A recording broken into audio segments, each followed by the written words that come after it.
Hey folks, welcome. My name is Patrick Hyman. I'm a TANF program specialist with OFA, working specifically with our tribal grantees in Oregon and Alaska. So welcome to day one of OFA's Tribal TANF TA virtual meeting. It's a gathering that we're calling, kind of referring to Reorient, Reset, and Rise. And it's kind of an acknowledgement that, while to different degrees, our lives and our programs, they're at least, starting to move towards more normal, whatever normal means. And while we're kind of moving in that direction, there's been a lot over the last 2 years to reflect on, to learn from, and many experiences and lessons learned that we can use to strengthen our programs now. And that's, I think, definitely our goal for this week. Again, welcome. First off, I think we're honored to hear from Lester Alford. He's the Executive Director of the Karuk Tribe's TANF program, who will lead us in an opening prayer. And then following this, we have a video message from OFA's new director, Ann Flagg. And then before we jump into today's sessions, you'll get a chance to hear from Stan Kautstall. He's OFA's division director, as everyone knows, division director of Tribal TANF management and regional operations. And Carrie Green, OFA's, probably newish, maybe is more accurate, OFA's newish division of Tribal TANF management branch chief. Again, I guess for the third time, welcome. And with that, I will turn it over to Mr. Alford. Good afternoon. Our Heavenly Father, we come to you this day to ask for your guidance and love and care, that we may take care of children and families that are in dire need in this country today. Please give us the strength and stamina to continue this work that we do to help our families. Yotwa.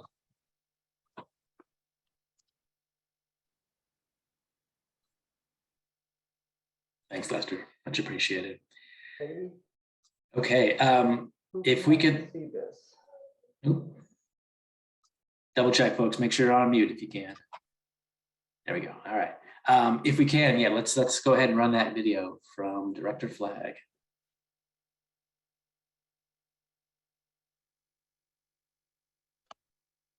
Hello, my name is Ann Flagg, and I am the new director for the Office of Family Assistance and the Administration for Children and Families. It is my pleasure to welcome you to this regional meeting. I'm so grateful to each of you for taking the time to engage with your peers and colleagues, the OFA team, and partners to learn from one another, share strategies that work across your teams, and most importantly, build our collective vision for family economic well-being in your communities. In this meeting, we will bring together TANF leaders to discuss a variety of issues facing the families we serve every day. Looking at the agenda for this week, I'm pleased to know that we are touching on critical and pressing topics that impact our programs, while also exploring many of the strategic goals we aim to address at ECF and OFA. Our priorities at OFA are driven by a commitment to advance equity and reduce structural barriers that prevent social and economic well-being for all. OFA is taking several steps, beginning internally, to improve equity by assessing our communications, promotional and website materials with an equity lens.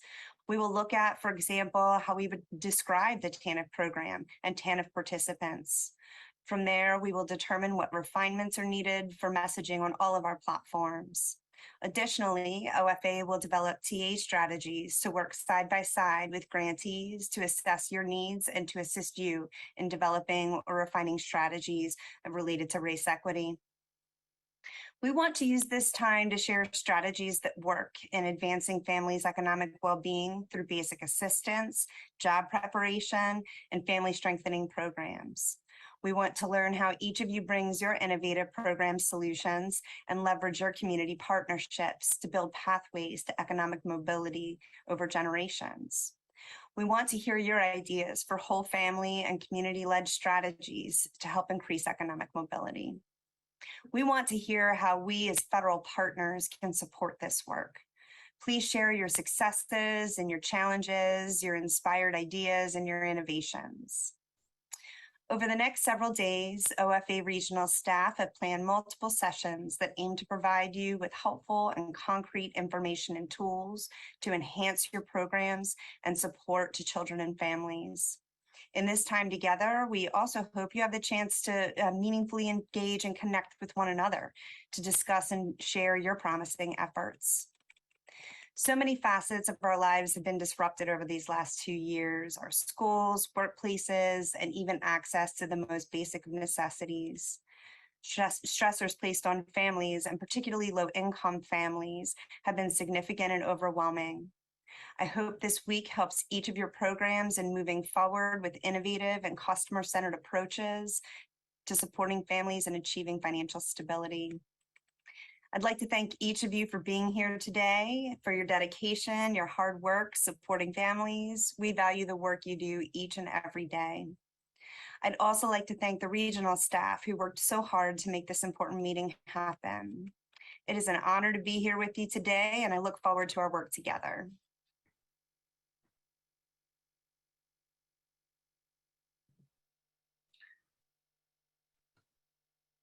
Great. I'm gonna turn it over to Stan and Carrie. Thanks, There they are. Patrick. Yeah. Yes.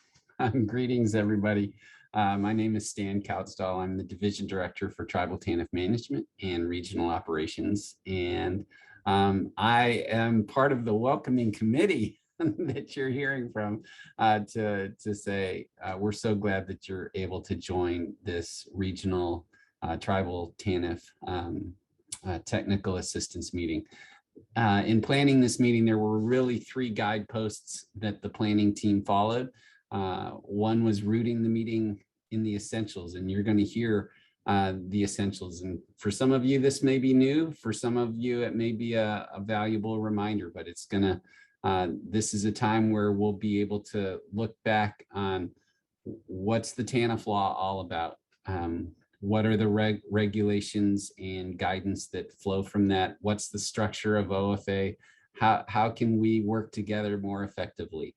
Another guidepost was engaging with one another, kind of like Director Ann Flagg just talked about. We very much like this to be an experience where you're not just hearing from us, but where we're building relationships. You're building stronger relationships with us and stronger relationships with one another. And as those relationships grow strong and we build trust, then special things can begin to happen. And I don't even know exactly what that will be, but I do believe that good things come from that. So we're looking forward to engaging with you. We're also looking for ways to create inspiration. And again, I don't think that this inspiration comes just from the presenters or the federal staff, but we are really drawing inspiration from what you are already doing, and believe that there's a lot more expertise that's sort of in the room or across the virtual network than just the people that are featured in speakers' roles. So we're glad that you can be here. This is very much possible because of the work of a lot of ACF staff, both regional staff and staff from the technical assistance team. And we're also supported by great contractors, in particular ICF and BLH. And just want to offer my thanks to them to making that happen. So grateful that you're here. We're hoping that maybe this time next year, we might actually be able to meet in person, because it would be much better to actually see you face to face, not in a virtual way, but in a real way. And we're hoping that we can do that in the days ahead. There have been some transitions here at the Office of Family Assistance since the last time we've been together in a setting like this. One is that we have a new director, and that's Ann Flagg, and you just heard from her. Also on the tribal team since very late December, we have welcomed Carrie Green as the new branch chief. She came to us from Indian Health Services, and she had a portfolio of programs in California that she was overseeing. She continues to reside in California, and we're very glad that she's a part of our team. And with that, I'd like to turn it over to Carrie so she can say hello and you can have a chance to see her. Thanks, Dan, and thank you for everybody for joining us today. I'm really wanting to just echo firstly that I'm happy that you're all here joining us to spend some time with us. I'm grateful that we have the opportunity to do this, and technology facilitates that in the continued uncertain times that some of us are experiencing, but can definitely say I'm very much looking forward to meeting you in person one day soon, hopefully. So as Dan mentioned, I have some experience with the tribes in California. I spent several years getting to know the tribal health programs in the human services realm of predominantly prevention activities and behavioral health service, substance abuse treatment, and things like that. So some of your communities I've had the privilege to visit. So I'll have some foundation of where you're coming from there. So I also want to say that we deeply value the work that you're doing in the communities and the partnerships that you have with us. And we hope that you see the course of the next few days, the things that we've put together for you as a demonstration of that commitment to that partnership. We spent a lot of time and thought and energy and effort trying to create resources that we felt were going to make a real difference for the programs that you're running and for the families that you're serving. We also wanted to make opportunities for you to feel comfortable to engage with one another and have that opportunity to share the things that have been special about your programs, and then learn about the things that are special about the other programs out there. You know, we had the opportunity to hear from Anne a few moments ago. And she has a commitment to acknowledging the systemic inequities that have caused harm to your ancestors and also to continue to affect your community. And she's committed to change, and you're joined by many other OFA and ACF staff that are also sharing that commitment to change. And so I just want to end by saying thanks again for joining us today. We know that you are very busy doing the things that you're doing, and we recognize that taking time out of your schedules to join us is not always an easy thing to do. So we want to acknowledge that, and we want to make the most of your time. So thanks again, and you'll be seeing me throughout the next couple of days. So I'm looking forward to getting to know you better there. And with that, I'm going to hand it over to Steve to tell us a little bit more about the logistics of the meeting.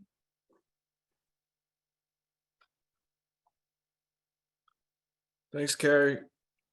Wow, that's a tough group to follow. And I get to talk about the exciting world of logistics. So strap in, here we go.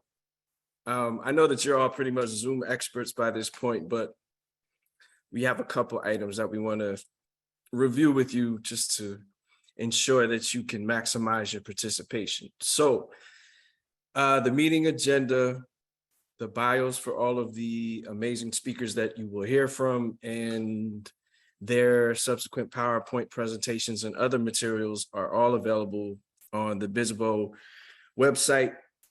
We send a link out to that agenda, which hosts all of the materials. You just click on the session and you can access and download materials as needed. We send that in our daily reminder email to you every day.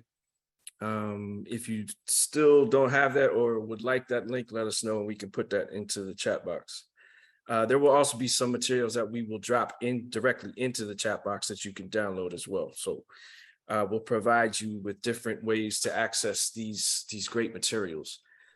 As a couple speakers have mentioned, we want this to be an interactive meeting, so we have given you all the ability to unmute yourself, to ask questions during designated Q&A sessions, and to participate in breakout discussions like you'll do tomorrow. So please remember to remain on mute if you are not speaking. If necessary, particularly when we get into the discussion groups tomorrow, but even if you're asking a question, you may want to look at your participant name and rename yourself if you are using initials or numbers or a childhood nickname that you might not want to be announced by, you can hover over your name in the participant list, click on the 3 dots, and rename yourself into your full name as needed. We do offer captions for the meeting. They are available by clicking more at the bottom of your screen and then show subtitle. You can submit questions for presenters at any point. We will gather the questions and either respond directly or pass them on to the presenters for those Q&A sessions that I mentioned earlier. We hope that you will take some time and complete a brief 5-question evaluation survey at the end of each day. Your input is really important. It helps us to shape these meetings and to provide you with the information that you need to do the important work that you're doing. So please take a few seconds. It's only 5 questions, I promise. And it won't take you very long to do that. At any point, if you need help with anything, well, not anything, there's only so many things we can help, but if you need help with any technology related to this meeting, send us a message in the chat. We have a great tech team on hand that can assist you with whatever you might need. And we're happy to do that at any point. All right, I'm going to turn it back over to Patrick now. Thanks, Steve. Look, it's me again. All right. So quick kind of foreshadowing of today's sessions. Foreshadow, maybe that's the wrong one. That sounds kind of ominous. Anyway, so first off, we're going to kind of go back to the basics with a session titled Tribal TANF Essentials, I think other folks have referred to. And following this, we'll have a quick discussion of OFA's new effort to instill more diversity, equity, and inclusion into the Tribal TANF program. And then my colleagues from Region 9 will close out the meeting and kind of get us ready for a bullish day tomorrow. But so before we jump into today's first session, let's have a little fun. Not that Tribal TANF Essentials workshop isn't fun, right? But this might be slightly more fun, if you can believe that. All right, so a little icebreaker here. We're gonna post a couple questions and have folks respond in the chat box. So yeah, here's our first, hello. Here's our first question. So if you could, in the chat box, share your name and a couple of words about your identity using, as I said, the chat box in Zoom. And this can include all sorts of things. Where'd your name come from? What does it mean? And then I think, do you identify as a parent, grandparent, niece, nephew, uncle, or aunt? Give folks a couple minutes to reveal all of that information. No need to put your social security number in the chat box.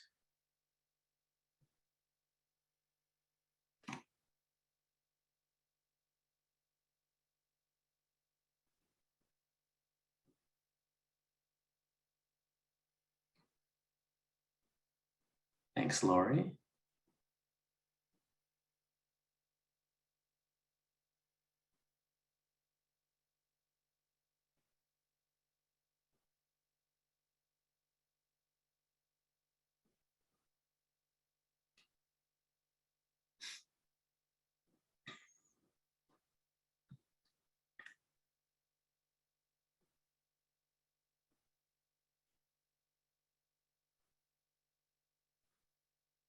Again, my name is Patrick, and I think my name came from a ballet dancer my mom saw once.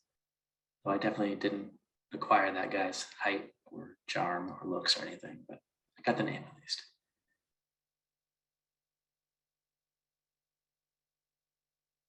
Nice. Ooh. Kiana, thank you.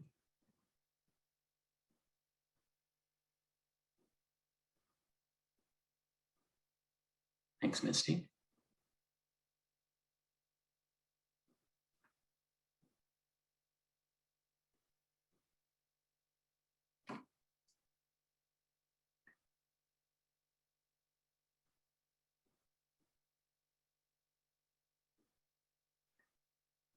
All righty, great. A couple of folks may still be entering, but why don't we kind of move to question 2 and keep addressing question 1, no worries.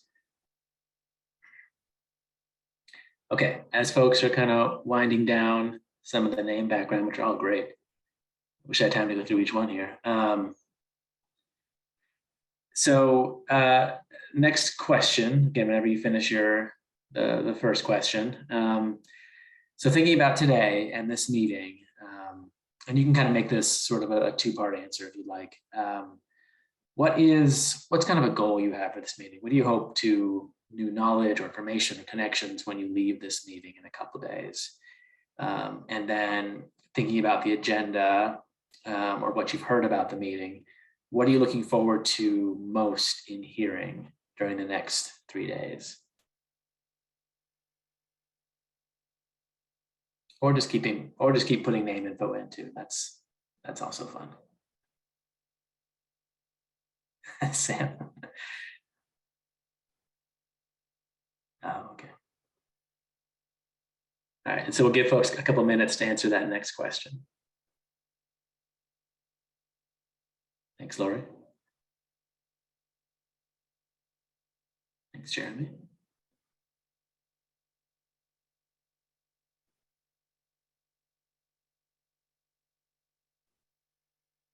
Thanks, Julie.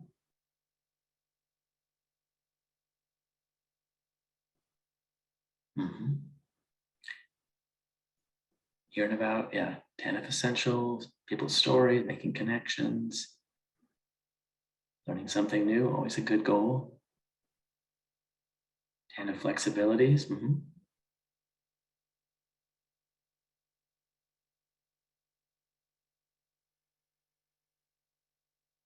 Bringing some positive perspective, always a thing we need more of these days. Understanding TANF in more depth. Success stories, yeah. Networking, yep.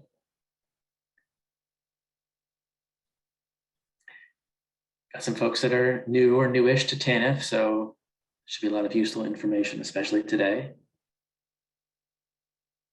All right, give folks maybe another minute and then we'll scooch along.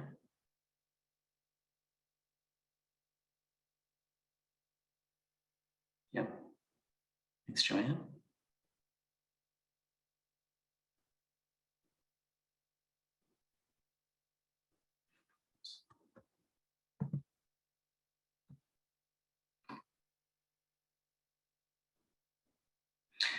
All right, lovely. Well, why don't we kind of, folks, feel free to keep putting your goals and all that good stuff in the chat box, but why don't we kind of keep moving ahead a little bit?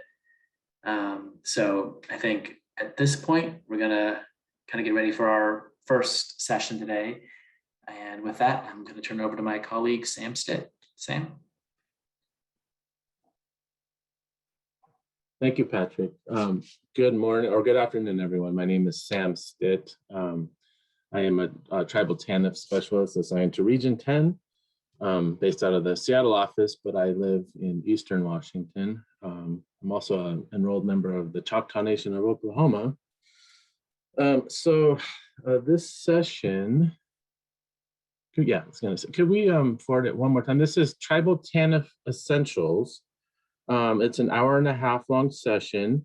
Got to read these notes here, the disclaimers here. These materials are summary in nature and not inclusive of all ACF guidance and TANF policy. The content provided is intended for training and informational purposes and should not be relied upon as official policy issuances of ACF. Also, these materials are intended for specific use by directly funded Tribal TANF grantees. It does not necessarily cover requirements for the 477 programs in great detail, although some of this material will come into play.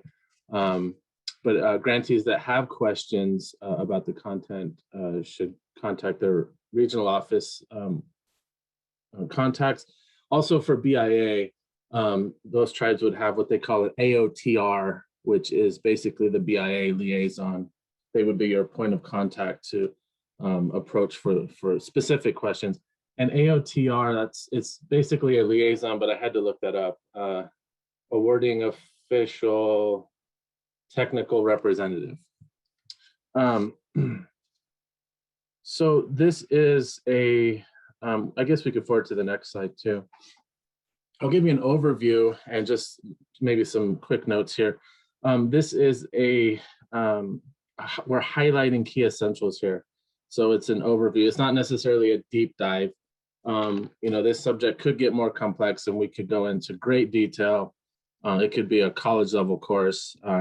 But today we're going to hit you with about 50 some slides with the most essential elements included. So it'll be manageable and it'll keep you awake. We also have several OFA staff members that will take turns with these different topics. On the technical side, so it's a little tricky to do this virtually, but I think everyone on the OFA side, everyone's okay with hitting us with questions as they come up. So if we're talking about something and you want to ask a question at that time, go ahead and type it into the chat box and we'll have a bunch of staff members looking and we'll try to answer it, at that appropriate time. If it is a question that we can't answer at the time, we will get back with you. And if you have any comments, feedback, please let us know because we can incorporate that into future training, especially if we do a more detailed deep dive as well. So this is important because each jurisdiction you have the authority to build your own programs that will comply with your own internal policies and jurisdictions, as well as adhering to some federal requirements. So each program will be a little bit different, but there's a baseline of program operations and requirements that you have to meet. So this will be good for folks, even if you're old hands, you've been around for years, it's good to brush up. And I see we have some brand new folks or even people that are doing interim positions. So this is a perfect training for you.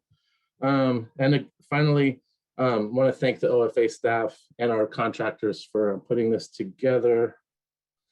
And just a quick, to go down quickly the agenda, we'll do the organizational overview, give you some of the historical background, key TANF program requirements, elements that contribute to a successful program, key fiscal requirements, although again, not a deep dive by any means, but I will plug tomorrow, we do have a training in the afternoon with Region 9 OGM staff, John Adjaman. It's an hour-long session. We can go into more detail on that. Then we'll go into Native Employment Works, just a little bit, a few slides. And then at the end, we'll have resources and tips for the tribal programs. And this PowerPoint and the resource guides will be available. I think we're going to post them in the chat or they will be up on the website. And with that, I will turn it over to Julie. Thanks, Sam. Welcome, everyone. I hope you're all well. It's great to see you. Feel free to come on camera or off camera. This is a bit of a long training, so I also encourage you to go off camera and have a crunchy snack or something to drink to keep you engaged and awake. But we're really happy. We hope that it's not boring and that you will be engaged by it, and this will serve as a refresher for you all. Next slide, please. I'm going to talk a little bit about the Administration for Children and Families and the way that we're organized. This is a visual of how we're organized under the Assistant Secretary, Principal, Deputy Assistant Secretary, and Chief of Staff. As you can see, there are multiple offices, and those offices operate different programs. The Administration for Children and Families is the Human Services side of the house under Health and Human Services. Yes, Winter Elk. Yes, snack time, please, coffee time. But we are the Human Services side of the house under Health and Human Services. And we have multiple programs under ACF, including the Office of Early Childhood Development, the Office of Child Support Enforcement, the Office of Community Services, Office of Family Assistance, which is us. You can see where the star is, Office of Refugee Resettlement, and the Office on Trafficking in Persons. Just get a little view of that. Next slide, please. So the Administration for Children and Families, Office of Family Assistance, again, comes under the U.S. Department of Health and Human Services. And we're a division under ACF, which again is the division, the administration that's responsible for the human service side of health and human services. OFA has 10 regional offices, and that's who you usually work most closely with is the staff in those regional offices. ACF promotes the economic and social well-being of families, children, individuals, and communities through providing funding, guidance, and technical assistance, and fostering strategic partnerships. OFA administers several federal grant programs that foster family economic security and stability, including the TANF program, the Tribal TANF program, Native Employment Works, Healthy Marriage and Responsible Fatherhood grants, and HPOG grants, or Health Profession Opportunity Grants.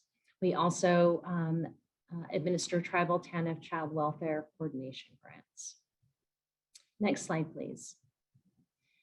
So we have several divisions under the Office of Family Assistance. We work under a director. You met her in the video. Her name is Anne. And under Anne, we have several divisions, including the Division of State TANF Policy, which is responsible for anything related to state TANF and the policy associated with state TANF. The Division of Discretionary Grants, which covers the Healthy Marriage, Responsible Fatherhood grants, and the technical assistance associated with that. We have a Division of Training and Technical Assistance, and those folks we work in close collaboration with on all of our technical assistance, both nationally and regionally. We have a Division of Data Collection and Analysis. They're responsible for all of the WPR data. And so they collect the data, they process the data, they analyze the data. And then we have a dedicated division of Tribal TANF Management and Regional Operations. And that division is responsible for everything related to Tribal TANF Management. And then Stan also wears a second hat. He is the Director of Regional Operations, which means that he oversees all of the regional program managers in the various regional offices. So we all work together to administer these grant programs that foster family economic security and stability. And again, there are 10 regional units across the nation that work directly with all of you and our state partners as well. Next slide, please. So this is a map of the various regional offices. We have 10, as I said before. You can see that they cover various states. Region 9 is one of the largest regions. Region 10 is also quite large when you count in the Tribal TANF programs. The majority of Tribal TANF programs are on the West Coast under Region 9 and Region 10. We do have Tribal TANF programs, though, also in Region 7, Region 8, Region 6, Region 5, and 1 in Region 4. Next slide, please. So the regional teams, as you all know, because you work with us, we provide technical assistance and guidance to help you all improve your program administration, to ensure compliance, and to improve outcomes. Regional teams are there to engage in ongoing conversations with grantees and to ensure that program implementation aligns with federal requirements and with your plans. Next slide, please. So this is a map showing you of all the locations where we currently have Tribal TANF programs. There are 75 Tribal TANF grantees nationwide currently. That's actually as of March, I believe, with a total funding of $208,033,090. And again, as you can see, the majority of Tribal TANF programs are on the West Coast between Region 9 and 10. And the second largest is Region 5. They've got 11 programs under their region. Next slide, please. Some historical background. I think a lot of you know this, but we'll go over it really quickly. So prior to PRORA in 1996, we had aid to dependent children and aid to families with dependent children. And that was the kind of the basis, the welfare program. In 1996, Congress passed the Welfare Reform Act, Personal Responsibility and Work Opportunity Reconciliation Act. And that replaced the prior AFDC entitlement program with a block grant. that was intended to assist states, tribes, and territories in providing time-limited cash assistance for needy families with work requirements. Yes, Carrie, you can get a copy of the presentation. We will put a link in the chat, and we will also make it available on, I believe, the Bizzabo website. So other bills that have influenced TANF, we have the program has been reauthorized under several bills: the Deficit Reduction Act of 2005, the American Recovery and Reinvestment Act of 2009, and the American Rescue Plan Act. Actually did not reauthorize TANF, but it authorized pandemic emergency assistance funds, which I believe all of you received. So the most substantive change under the two reauthorization acts, I think, for tribes was we included a provision that allowed for carryover funds to be used for any purpose of TANF, whereas prior to the reauthorization law, carryover funds could only be used for assistance. So that was the most substantive change under those two reauthorization bills. We don't know when the next reauthorization bill is coming forward. That's a topic of discussion among all of us, but an interest, but we're not quite sure when that's coming. Next slide, please.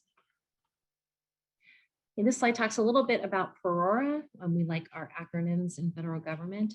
The Personal Responsibility and Work Opportunity Reconciliation Act of 1996 is the law that reformed welfare from an entitlement program, previously called AFDC, to the current program that you are familiar with now, which is TANF. So important changes under PRORA included that it replaced the federal state match under AFDC with the TANF federal block grant with a state maintenance of effort requirement. This does not apply to tribes, but it made that change for states. It created tribal provisions. That's probably the most critical and important piece of the act, particularly for all of you.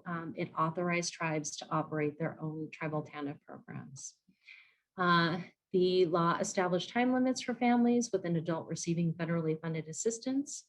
It included new work requirements for states. It outlined, and for tribes, and it outlined penalties for noncompliance with work requirements. And finally, it required cooperation with child support enforcement. Was focused on, the intent of the act was focused on reducing long-term welfare dependency, which is why we have a time limit, and encouraging work and economic mobility. Next slide. So this is a slide just going over the governing law, regulations, official guidance, and resources for tribal TANF. Often it's a challenge to find what you're looking for, and this lays out where you can find in a little more detail the guidance and bumpers for administering TANF. So the establishing law under the Social Security Act, the regulation which governs how you operate your program, and then your tribal TANF plan are pieces of that guidance and the bumpers. For fiscal guidance, 45 CFR Part 75, the uniform administrative requirements, cost principles, and audit requirements for HHS programs, the grant terms and conditions, and then additional resources for governing law, regulations, and guidance include policy announcements, policy instructions, and information memorandums. We also offer Q&As on our website. Policy announcements are used to announce new policy. Policy instructions are used to issue those when we want to clarify policy or clarify a regulation. Information memorandums are often issued to inform our partners about initiatives that we have or priorities. And then Q&As are, I think, just as they are presented, questions and answers. You can find these resources on the OFA website. And I also encourage you to go to the OFA Peer TA resource website for more resources and supports in administering your programs. Thank you. And I will now pass to, someone's going to have to help me here. I think it is Pass to me, Julie. Pass to me. It's Patrick. Thank me, you. me, me, me, me. Thanks, Yes. Sweet. There you go, folks. All right. So in this section, I'm going to run through some of the critical components of the TANF program. So we're talking about things like administrative requirements, types of supports offered through the program, and I think at least some of the key differences between tribal and state TANF programs, and that's namely some of the additional flexibilities available to tribal TANF. So in my little section here, we're going to cover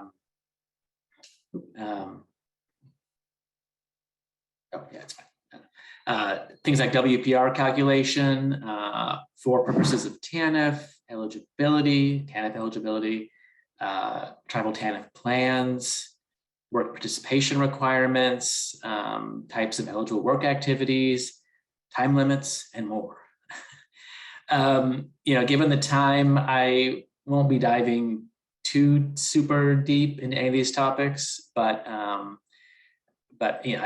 sure, as most folks know, with TANF, there's a lot of nuance. So, if you have specific questions on any of these topics, please feel free to put those questions in the chat box, and we'll address them as soon as we can.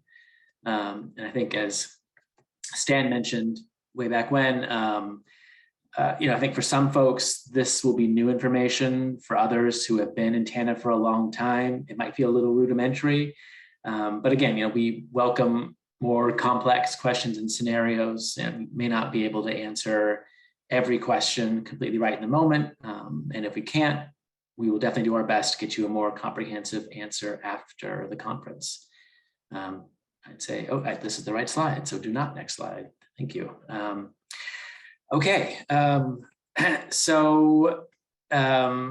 eligible tribes receive funds from the feds in the form of a tribal block grant that's known as a Tribal Family Assistance Grant.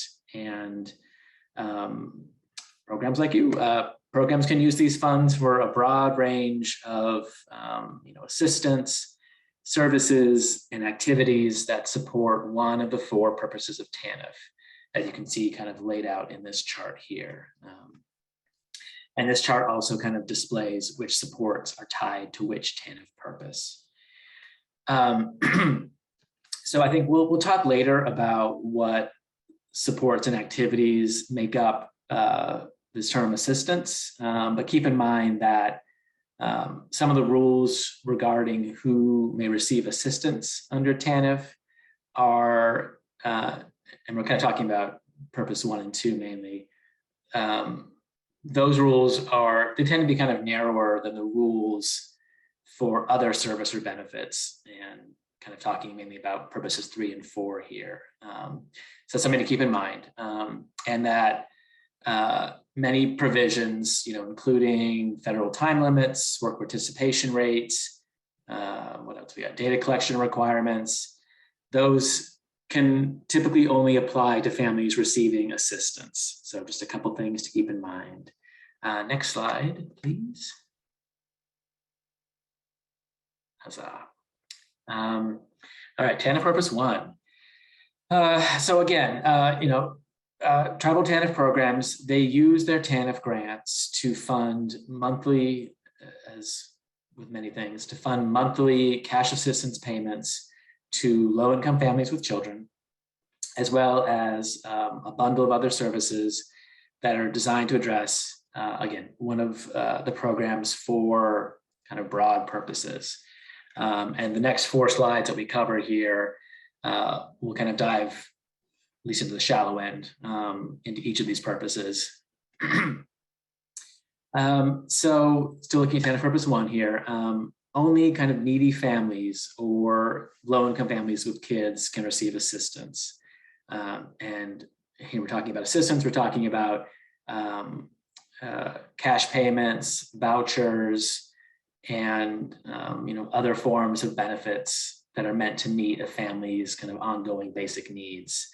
As I mentioned before, assistance, I don't know why I keep doing this, but assistance is tied to some time limits, or it's tied to time limits and work requirements. And the specifics around time limits and requirements, those are determined by each program. And we'll talk about those a little later too. Couple of notes here. So childcare and transportation provided to families who are not employed are considered assistance. So we're going to get some of the little subtleties here. Childcare and transportation for families who are employed do not count as assistance. And non-recurrent short-term benefits, which I think via PEEF, I think everyone's real familiar with now. Those NRSTs, those non-recurrent short-term benefits and work subsidies are limited to needy families, but they're not considered assistance. So those assistance-related limitations, like time limits, don't apply. Next slide, please. There we go. Okay, TANF Purpose 2. It's kind of all about ending the dependence of needy parents on government benefits by doing things like promoting job preparation, work, and marriage.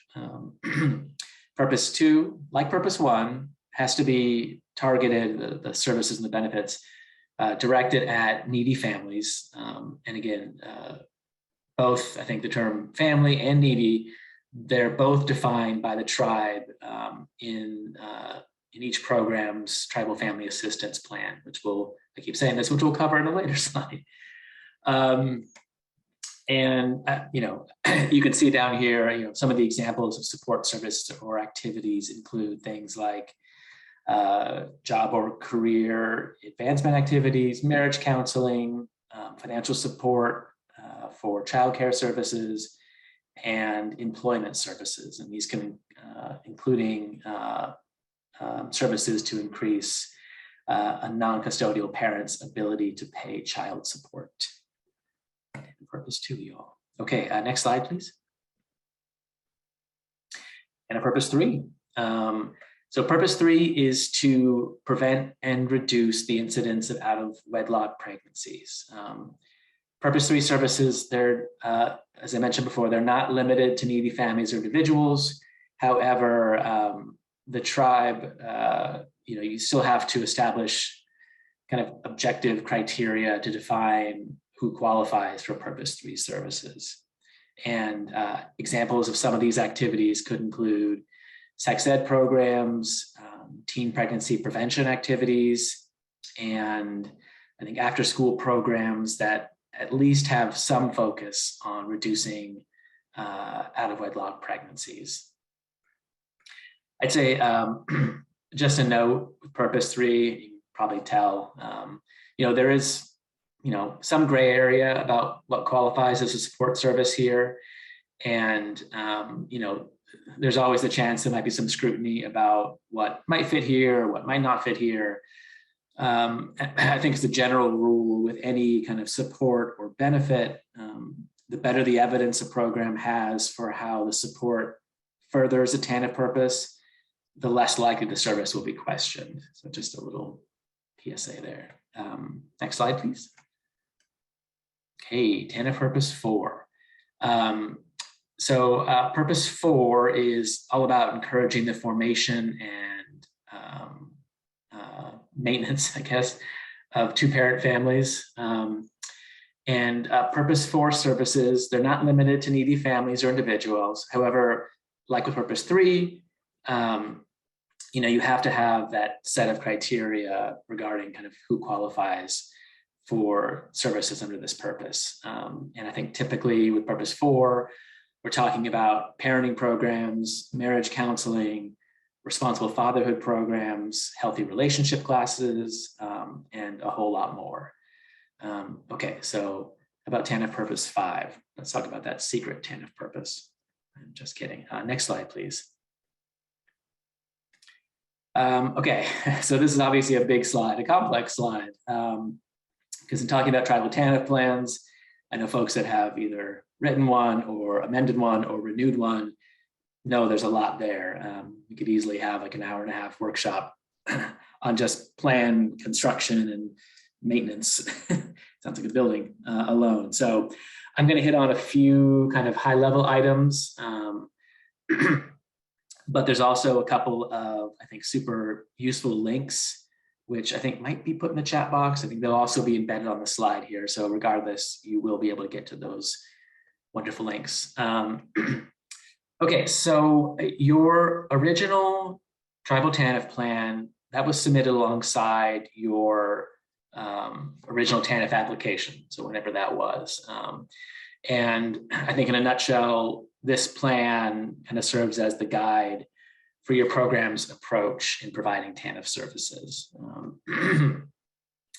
So it is a 3-year plan with a revised, or probably more accurately, renewed TANF plan required at the end of each 3-year period. And I think OFA, we need to review and approve a renewal prior to the previous plan's expiration date. You know, I think during COVID, probably a lot of folks realized that sometimes a plan needs to be amended, changed, updated when policy or program modifications kind of come into play. So just a couple of notes about plan amendments. You know, I think ideally, you know, they should be submitted 30 days before any proposed implementation changes. Probably shouldn't say ideally, I should say they must be submitted. And all amendments are approved on the first day of the month. That was really fast about Tribal TANF plan. So I know lots of content on the slide and not a lot of time to review all the aspects of things like plan design, renewal, and amendments. But I think when those questions do arise, and I'll probably say this a couple of times, please most definitely reach out to your regional program specialist for assistance. Okay, let's just keep trucking along here. Next slide, please. Ta-da. All right, eligibility. So I think there are,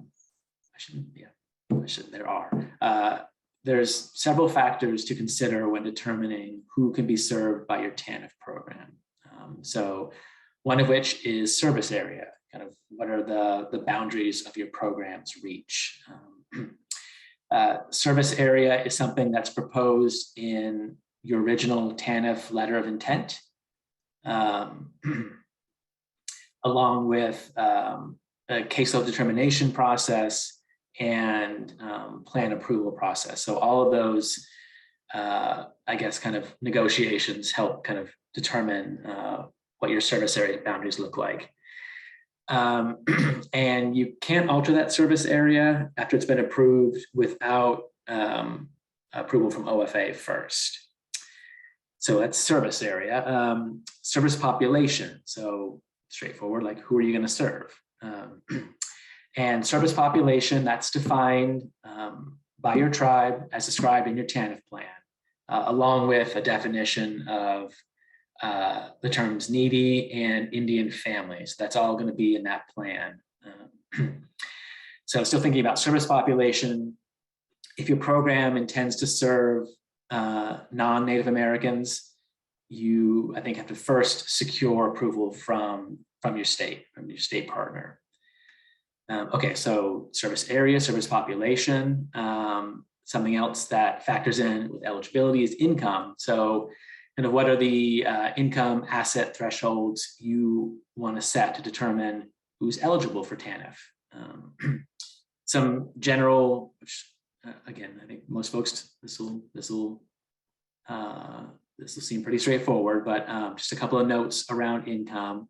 Again, only needy families can receive assistance. Needy, again, kind of how your program defines it. Needy families, they can receive non-assistance, but the limitations for assistance don't apply in those cases. Again, so non-recurrent short-term benefits would be one example there. Families who do not meet this income threshold, again, talking about eligibility and income, they still can receive other TANF services under purposes 3 and 4, as well as the things like NRST, all those based on a kind of separate eligibility criteria appropriate for whatever service we're talking about, purpose 3, purpose 4, NRST, etc. Okay, next slide, please. And again, apologize again for the speed we're going through here. There's just a lot of slides to cover, and everyone's going to get a copy of these, so don't feel you have to jot down notes frantically. Okay, work participation requirements. So each Tribal TANF program sets minimum work participation requirements that are in negotiation with and approved by OFA. So this negotiated work participation requirement rate, like with a lot of things, needs to be laid out in your Tribal TANF plan. And that has to include things like those WPR rates for all families, 2 parents included, as well as kind of how many hours per week participants need to engage in work activities. So a couple of important things need to be in those plans. And you can definitely you can adjust those negotiated rates during your plan renewal period. You can either lower or raise those rates, again in discussion with OFA, and I've definitely seen folks move those rates up and down. And I think when you're thinking about work requirements for your program, I think there's a couple things to kind of keep in mind when trying to set, what's the balanced set of work requirements. So some kind of questions to think about and ask, are those work requirements, are they kind of consistent with the economic conditions and the resources in your area? Are the requirements consistent with the purposes of TANF? Big question, important question, I think. How well do those established minimum work hours enable a participant to, be actually prepared for real life working conditions?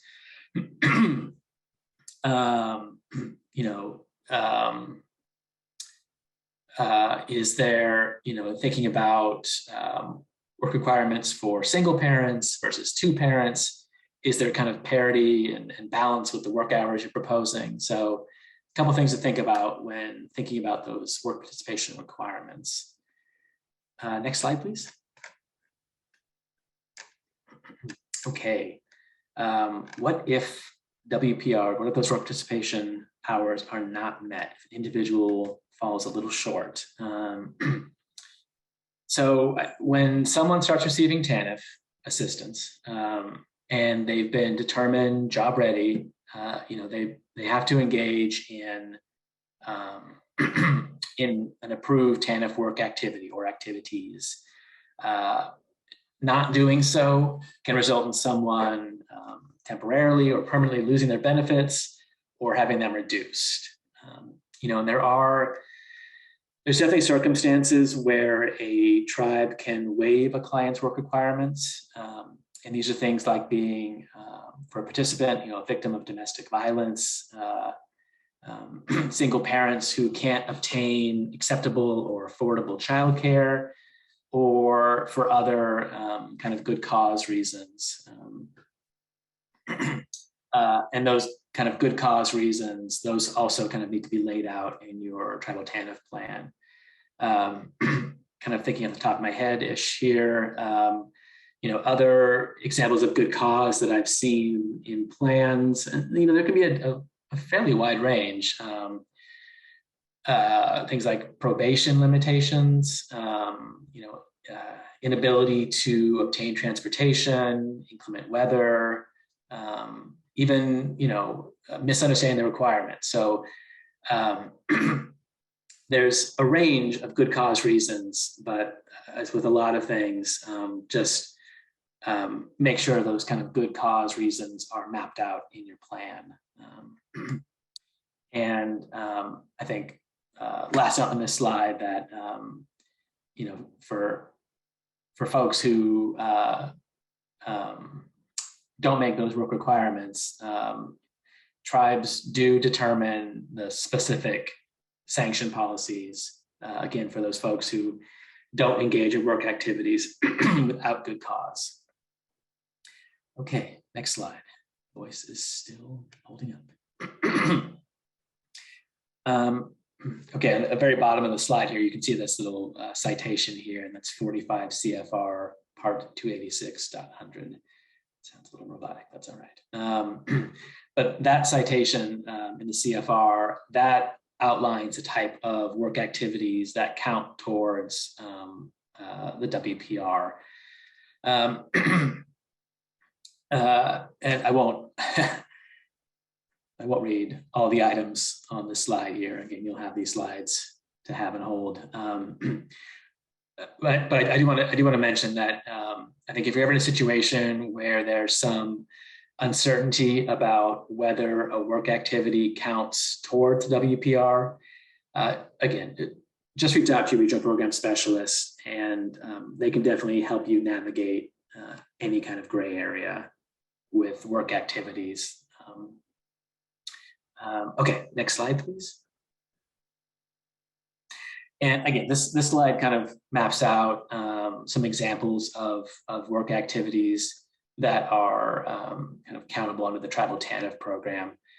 And there's a bundle here. Obviously, there are more, but you know, subsidized employment, work experience, GED activities, small business training, traditional subsistence activities, traditional work activities, healthcare certificate programs. There's a bundle.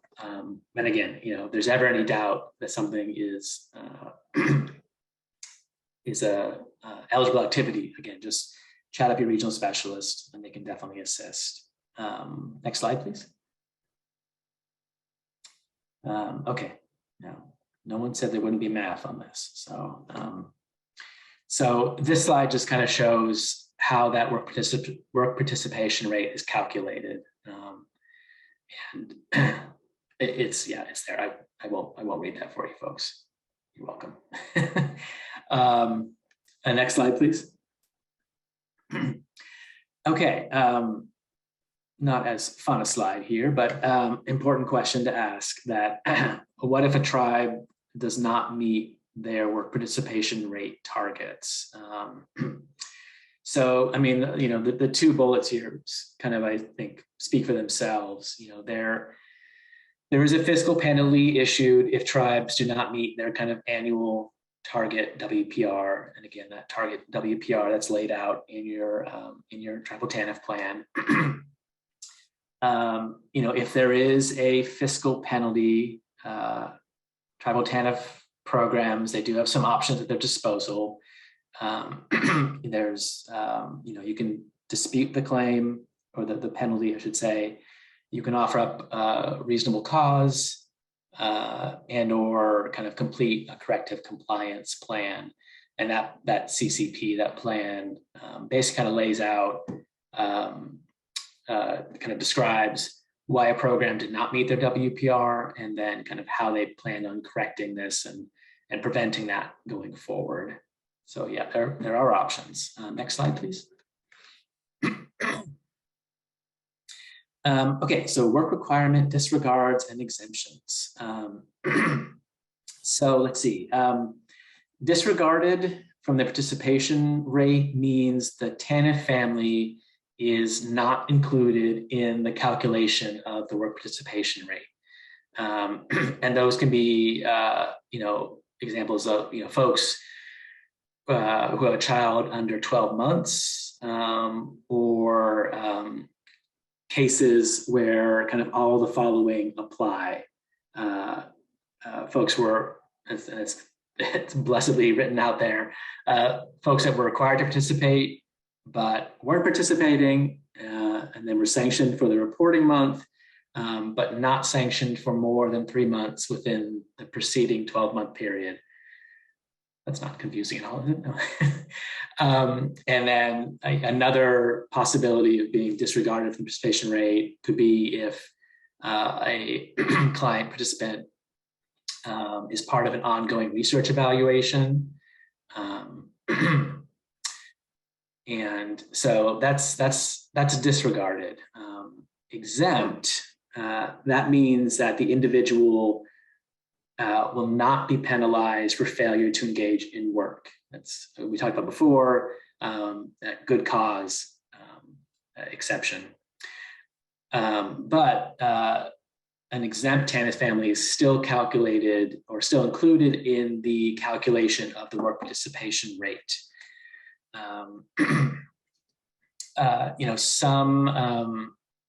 Some reasons, and this again, it should be laid out in the Tribal TANF plan for why someone could be exempt. There's again quite a few.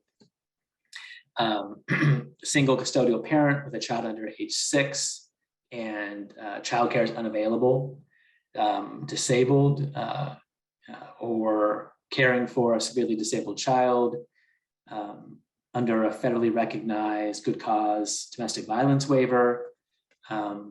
There's a number of factors here. And again, that's someone who is considered exempt and doesn't need to engage in work activities, but is included in the work participation rate. Next slide, please. Okay. All right, talking about time limits. So I think nothing too shocking here. Sure, as most folks know, TANF is a time-limited assistance program. Yes, thank you, Julie. Yes, please engage in breaks and snacks liberally. TANF is a time-limited assistance program, and a client can only receive benefits for a limited duration.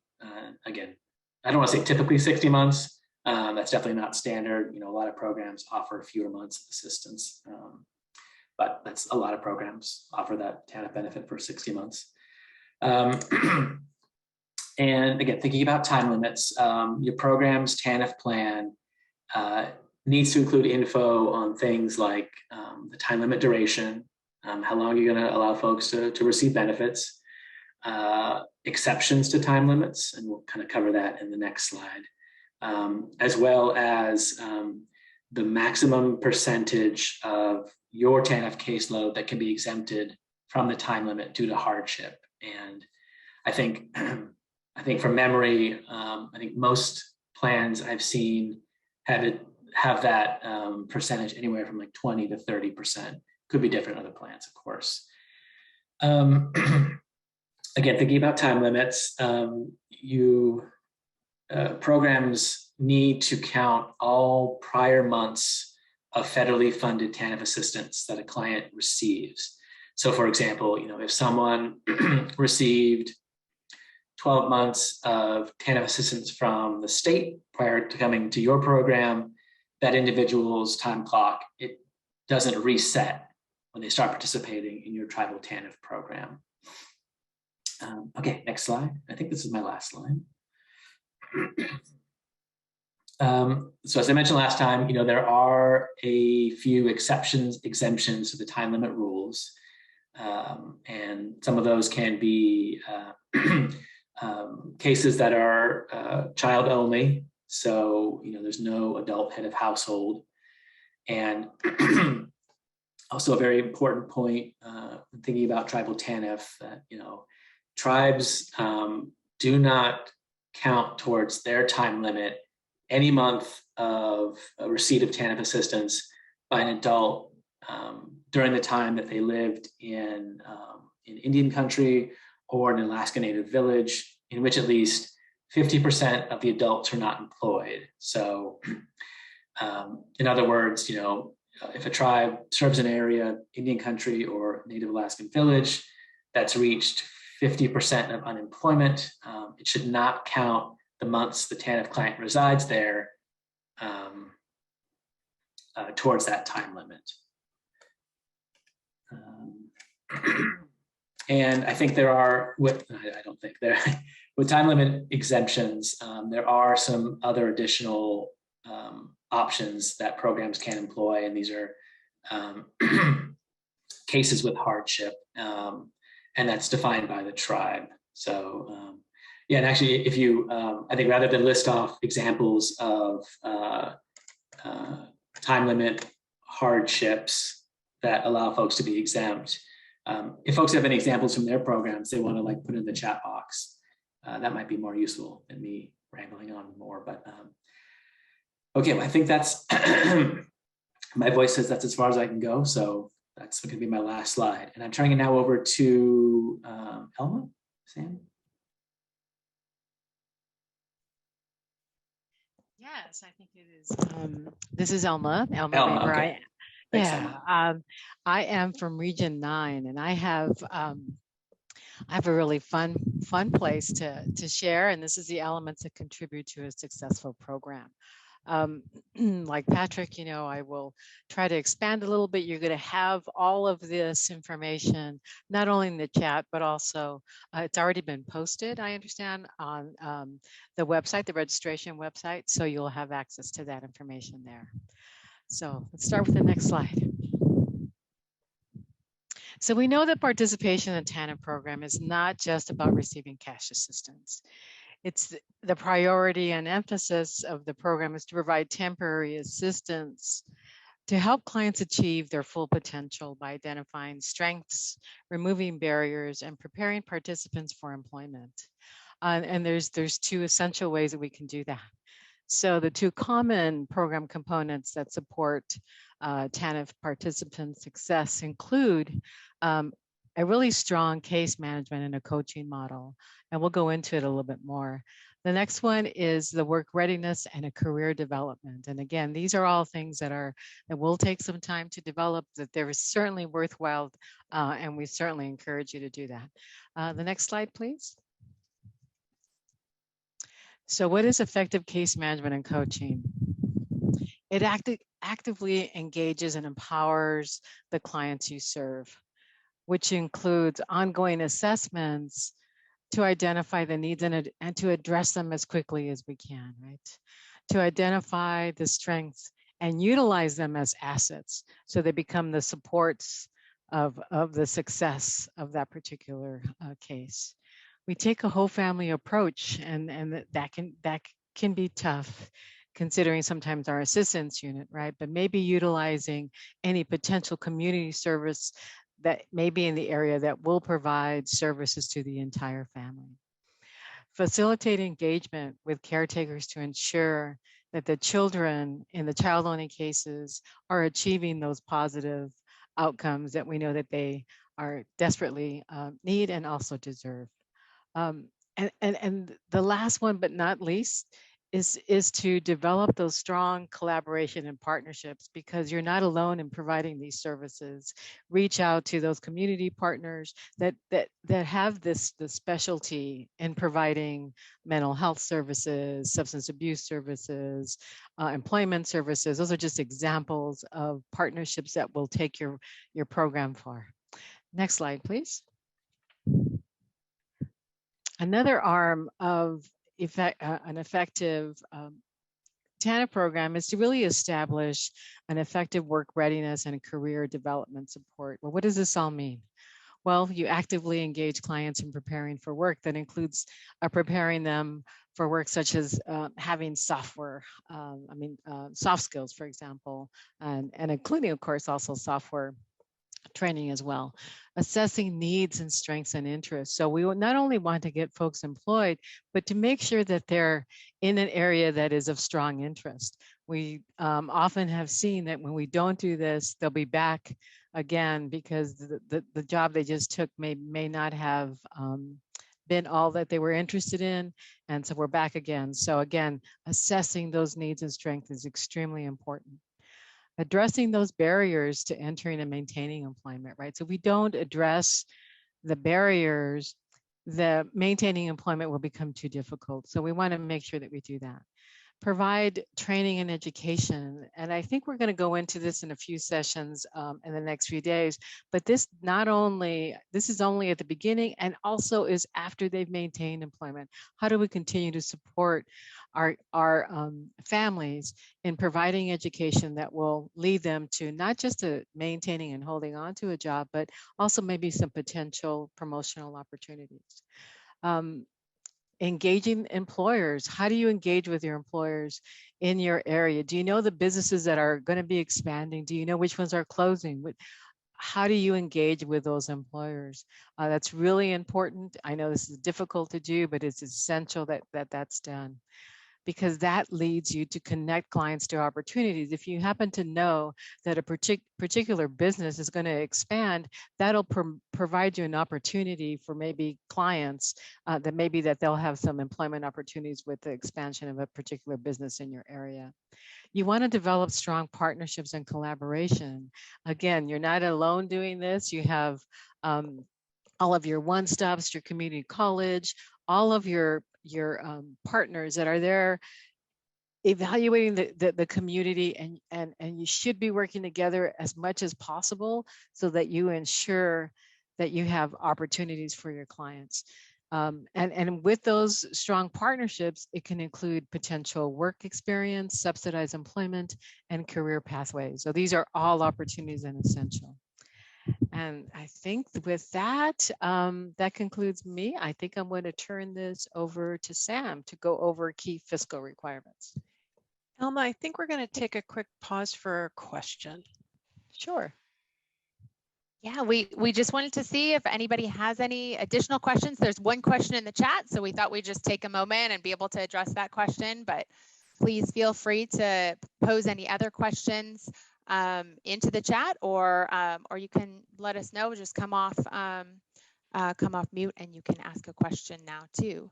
But the question, just to cover the question that was posed in the chat from Sorna, thanks so much for your question, is if an adult is not working per doctor's orders and the child is over 12 months, then they are counted in the denominator of the WPR, correct? And we do want to validate that. That is correct. They will be in the denominator. That is an instance just that that Patrick covered as far as good cause. So in that instance, if you have it written into your plan, which I believe most programs do, that that adult would likely have good cause for not participating in a work activity, but they would be counted in that work rate. Almost all, there's only those very few exceptions that Patrick highlighted where that adult would be disregarded from that work rate. And then just as a reminder to that, you do have up to 20% and more than that if you justify it, if you provide the rationale, but you have up to 20% to that's actually related to hardship. Sorry, I'm getting a couple different things. There's lots of different pieces, but that's 20% up to hardship, but lots of different things for good cause. Hopefully that addressed your question, Sorna. Please let me know if it didn't, and we can go more. We can address that further. Any other questions right now? Anything that's coming up? It's a lot of information, but we hope that it's helpful just in providing that. That foundation again for everybody across the board. Okay, well, please be thinking of them. Please put any of your questions into the chat, and we'll go ahead and jump in, Sam, into covering a little bit of our fiscal stuff. We'll have more of an in-depth fiscal piece tomorrow. But Sam, take it away. Thanks, Mika, and thanks, Elma. Yeah, so just to reiterate, this is very broad brush or macro level view. Next slide. We will have a fiscal 101 tomorrow afternoon if you want to do a deeper dive. But just to briefly mention some of the improper uses of TANF funds, and I'm going to also contextualize these too, or give some caveats, but these are the most basic ones. The tribe may not use tribal family assistance grant funds to provide assistance to families and individuals who do not meet the eligibility requirement of the TFAP, which is your plan. Although the caveat to that is that the eligibility requirements, there's basic eligibility that's in the federal regs, but tribes have a lot of discretion to come up with their eligibility criteria, whether it's how you identify, Indian family, your service population, who you want to serve within that your geographic area. You have some leeway there. Also, not allowed for exceeding the allowable time limit, but as Patrick highlighted, there are a few exceptions to that. One thing that's this isn't just common to TANF, but is like a federal grant kind of thing. You wouldn't be eligible to serve those who are not citizens of the US or meet the definition of qualified alien. The other thing is you can't use Tribal TANF to subsidize non-TANF programs. There are some federal grants where you can transfer money, you can do that, but Tribal TANF is specifically not one of those, unfortunately. Although you could collaborate with other programs, and if you had some kind of shared activity, you could come up with what we call a cost allocation methodology or plan. So say, like, for example, the biggies are TANF and Child Care Development Fund collaboration.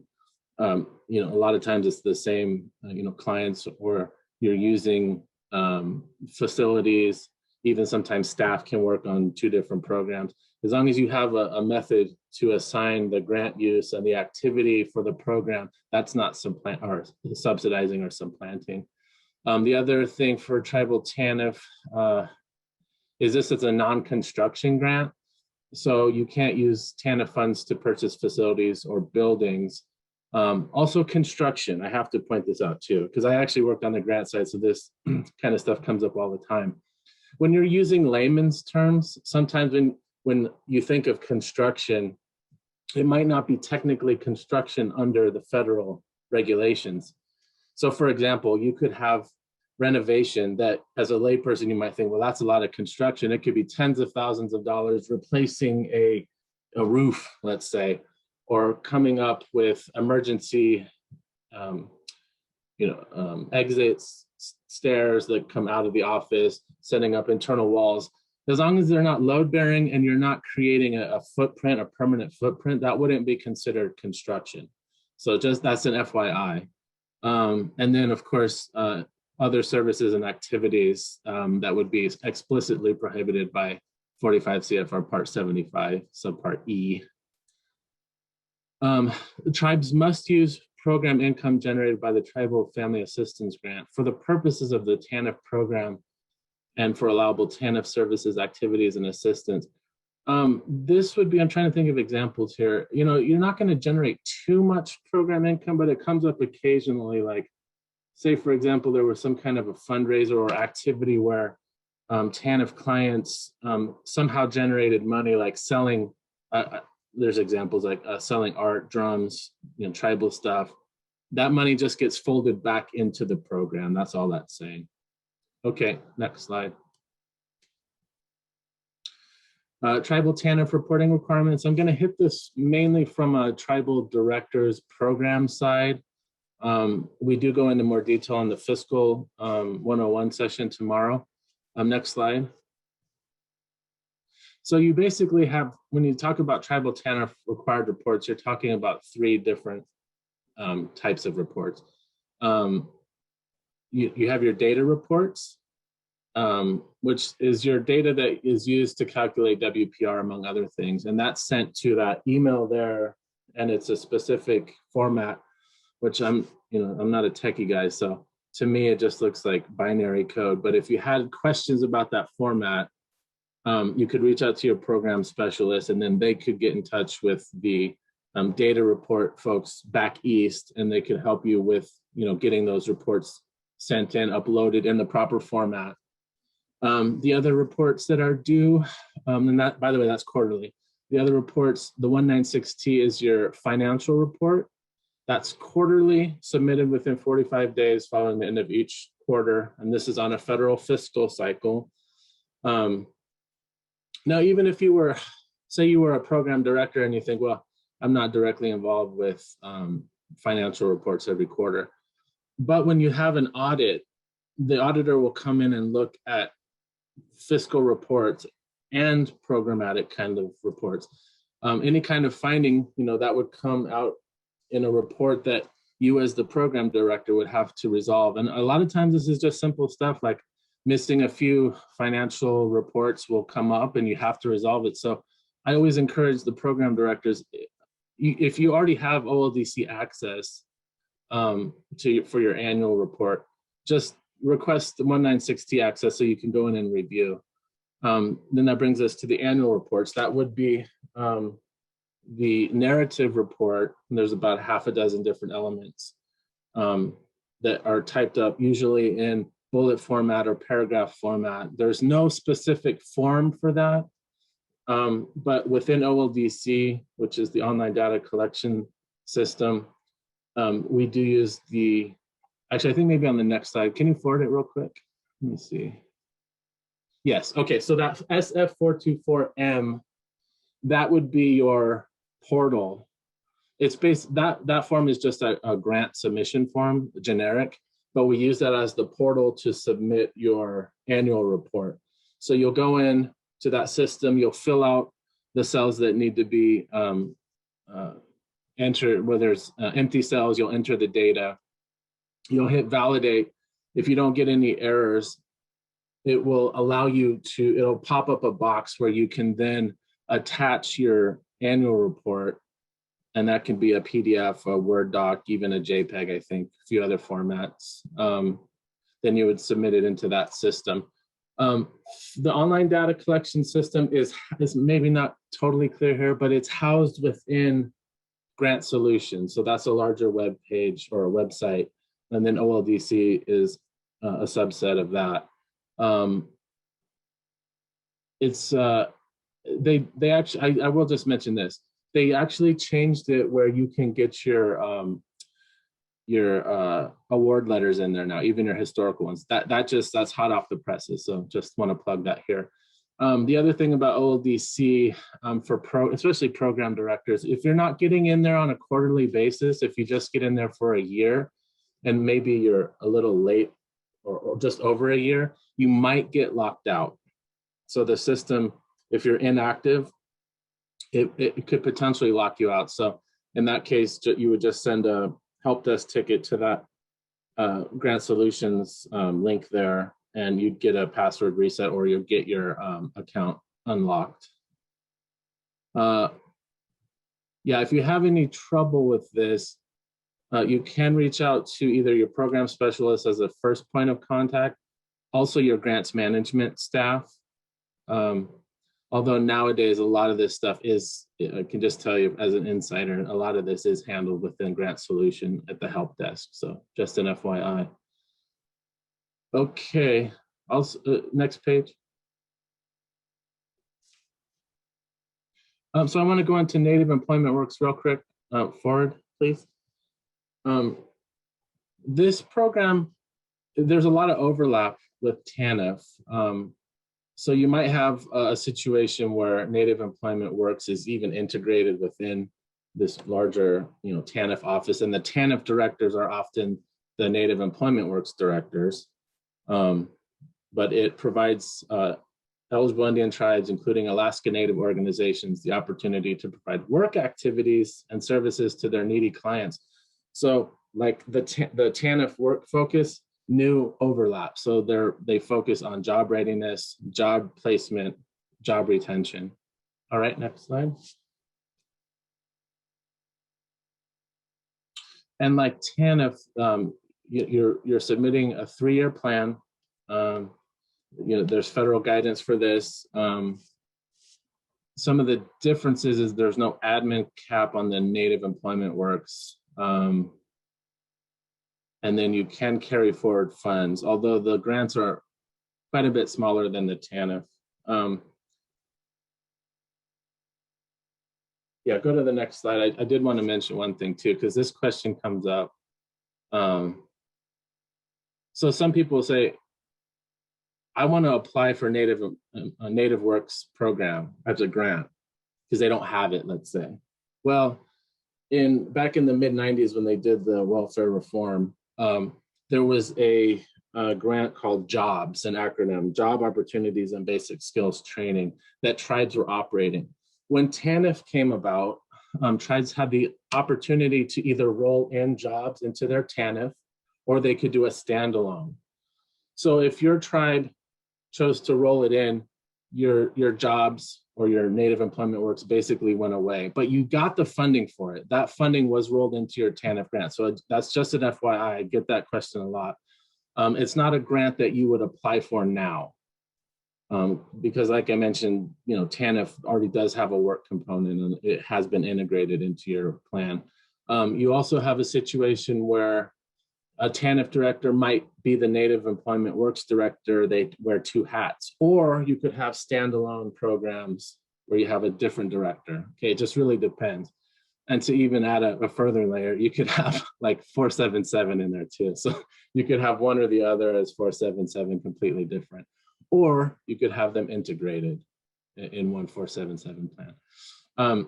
But very similar to TANF, you have your plan will identify your service area, your service population, your eligibility requirements or criteria, your work activities. There are some supportive services, and you have flexibility in coming up with your program outcomes and your goals, and also whether to serve TANF clients. We got a question here. How would is it ED, executive director, determine if new dollars were part of their, it was automatically if you had a TANF grant. I don't know if, maybe a tribe that started off with TANF didn't have a job. I don't know the numbers on that. Mika might have a better grasp on that, not to put her on the spot. But no problem. Okay. I can jump in for a sec, Sam. So the new, just to clarify that, Sorna, thanks so much for your question, because it's a question that comes up a lot, especially if there's interest for folks for connecting with that grant. It is generally, it's already been distributed. So we can check, we can talk about this, after, but for the most part, the folks who have the new grant, there is not a broader eligibility base for it. So and folks who are receiving that new grant, they're receiving it as a completely separate grant, distinct. And then there's a lot of collaboration that happens that I think Sam touched on, but it is a distinctly separate grant. Hopefully, I'm not sure if that answered your question. We can always do a follow-up on that though, but thanks for asking it. And I'll jump in real quick. It's what we call the grandfathered program. So if you had jobs, it could be grandfathered in under Perora. And for Scotts Valley, I don't believe that they had a jobs program that could be grandfathered in.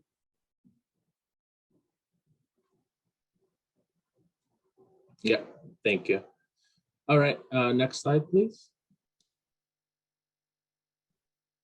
And here are the Native Employment Works programs in the nation. You can see region 9 and 10, that would be small on my screen, 34. So just under half of the programs would be on the West Coast here. Okay. And a number of these they fall under 477 as well. One thing you could do is, for the question here, who would we connect with to confirm if we have new dollars? One thing you can do is look up at your historical documents when your TANF grant was first calculated. When you did your data request letter and the state responded, and then ACF will respond back to that and approve your program. A lot of times it will highlight that TANF and a jobs or new program was consolidated, or the funding was all bunched together, if that makes sense. So you can look at historical documents and go back. And if, again, if you wanted to dive into that, I would recommend reaching out to your program specialist. Okay, next slide.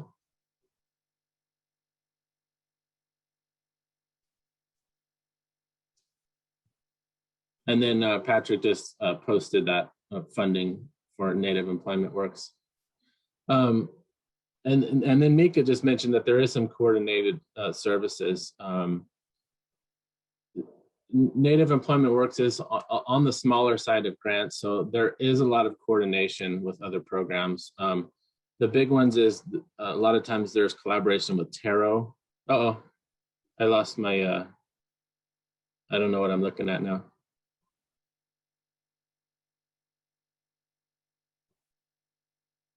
Okay. Thank you.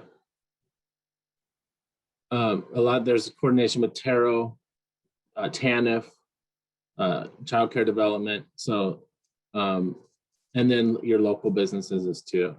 Tribal colleges, or local colleges, tribal, local businesses, transportation agencies. All right, next slide.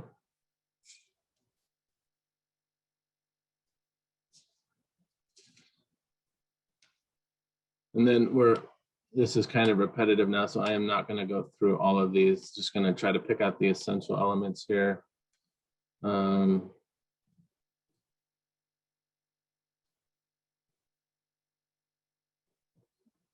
Yeah, so where the collaboration and between NEW and TANF is more specific is you might have a situation where a client maybe loses TANF assistance somehow, like especially cash assistance. They might roll over more onto the Native Employment Work side. And as a side note, they might also go on to BIA general assistance as well, because they don't have the same, it's similar cash assistance, but it's not the same kind of family eligibility dynamics, just as an FYI. And then I would just highlight, if you want to see more areas, check out 45 CFR 287. All right, next slide. Sam, sorry, Yeah. just one last quick thing. Can we go back that one last slide? I think one other reason to highlight real quick that this TANF new coordination is if a Native Employment Works program is collaborating with a state TANF program, then there is often a really specific collaboration that needs to happen. So that's where you want to have this exchange of case file information. If there are two different entities that are working together, oftentimes it's not quite as complicated if the tribes both has the new and the TANF grant, then it's easier coordination. But if it's done by two different entities, then you just want to make sure that you are following these different coordination guidelines. So thanks. Hey, Mika, that's actually a blind spot for me because I never worked with states. So are there any examples of how a new program would work with the state? Yeah, we have a few of these, this type of coordination where there is a tribal Native Employment Works program, and then they coordinate. They don't have, if that particular tribe does not have a TANF program, and so if folks are in need of basic assistance, some folks within their community, they can connect with the state to receive those TANF services. And then it can be supplemented, or they can do their work activities through the Native Employment Works program. So there's a lot of coordination that happens there between those different programs. It's most common, well, it can happen for some of our programs in California, because we have the California Indian Manpower Consortium, and then definitely for a few different Native employment programs in Arizona, we have those examples. So did that help answer a little? Yeah. Yeah. Okay. Thank you. Sure. Okay, and I think here I'm passing this over to Elma. Okay, thank you for that. That was really, really interesting. I was glad to hear about that coordination on NEW and TANF. I want to go over a little bit on resources and tips for tribal TANF programs. So, you know, we've seen reference to this previously, and we're doing it again. You know, here we have the OFA website. I'm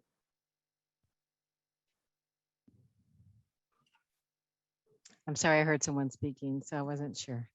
I'll continue here. The OFA website has a lot of information, and all the things that we talked about today, a lot of the regulations, a lot of the Q&As, you will really, really find this helpful. So I really encourage you all to frequent that website. You'll have a lot of some of your questions answered and maybe additional more. So please feel free to anytime something is unclear, always reach out to your program specialist for clarity. Next slide, please. The next one is another resource that I think you'll find interesting, but it also is, there's a lot of information on here. The OFA Peer Technical Assistance Network, Peer TA, facilitates the sharing of information across the state and local agencies across the entire nation. So you're going to see a vast amount of information here. The goal of Peer TA is to establish linkages among TANF agencies and their partners that serve TANF and low-income families across the nation and across. So you'll see a lot of information here, and every time I've gone on here, I learn something new every time. So I encourage you to do that.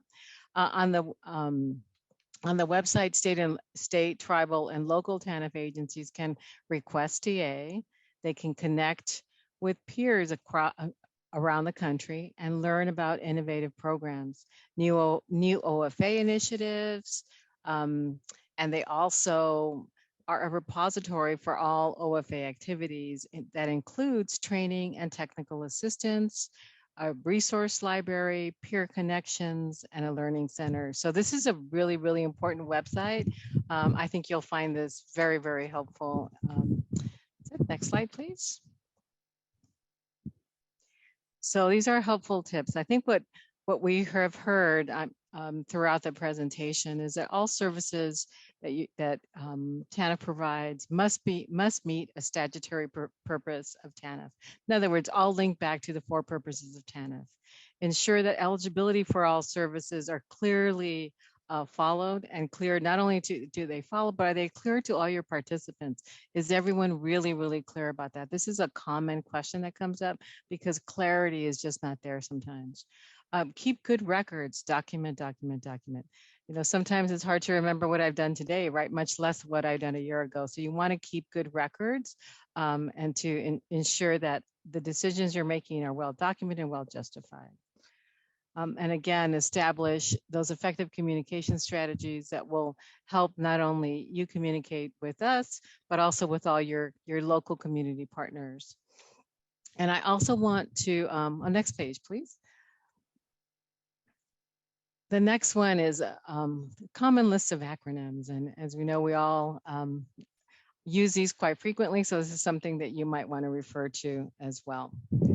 The last thing I want to mention for today's presentation is in the chat as well as on the registration is not only this presentation, but there's also a program resource guide. The Tribal TANF program resource guide is it's over 20 pages long. I think it's about 24 pages long. And it summarizes a lot of this presentation. It gives you the links to all the different regulations. And I'm hoping that you're able to download that and use that as a potential training opportunity for not only for yourself, but also for your staff. So that concludes my presentation. I'm not sure if there's any questions.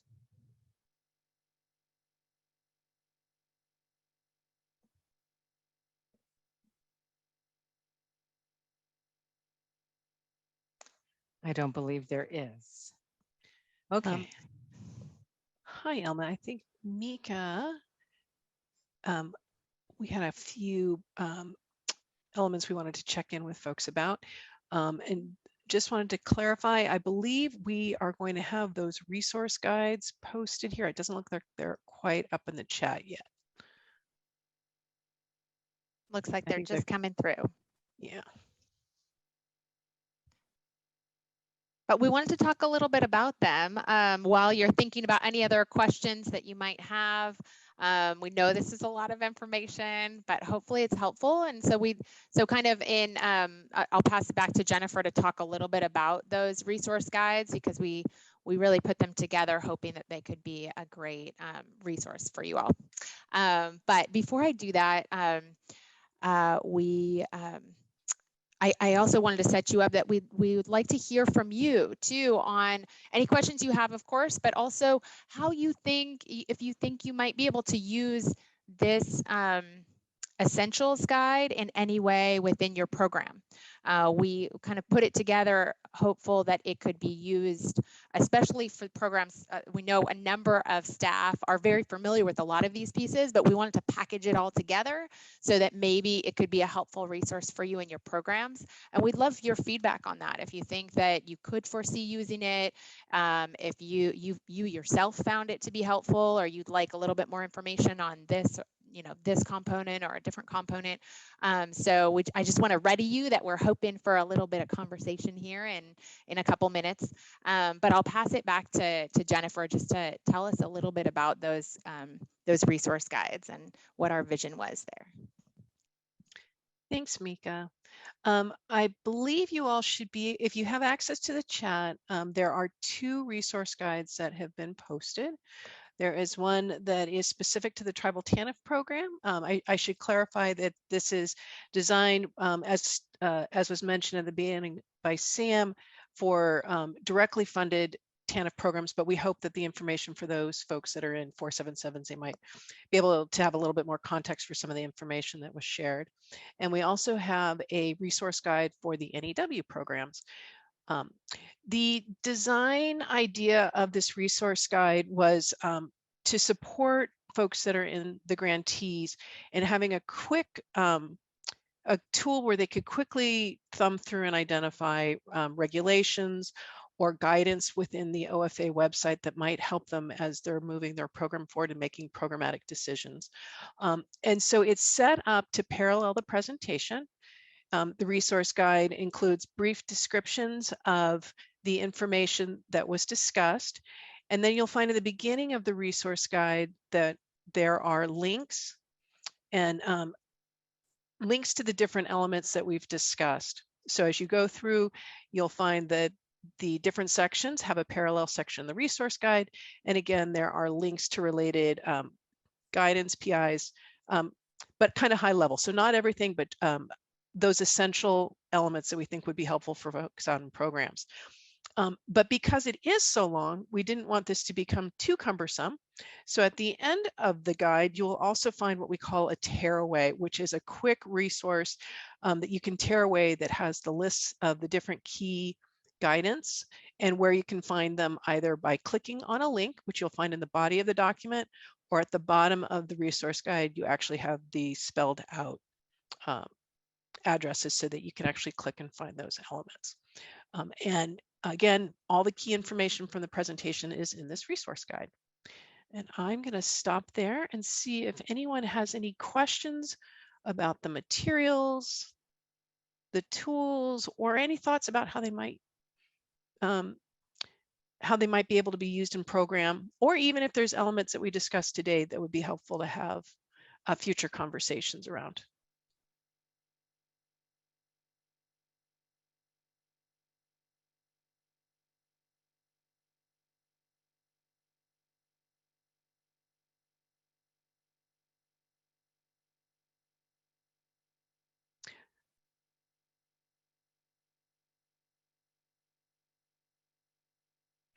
And it seems like this was all really, really clear to folks.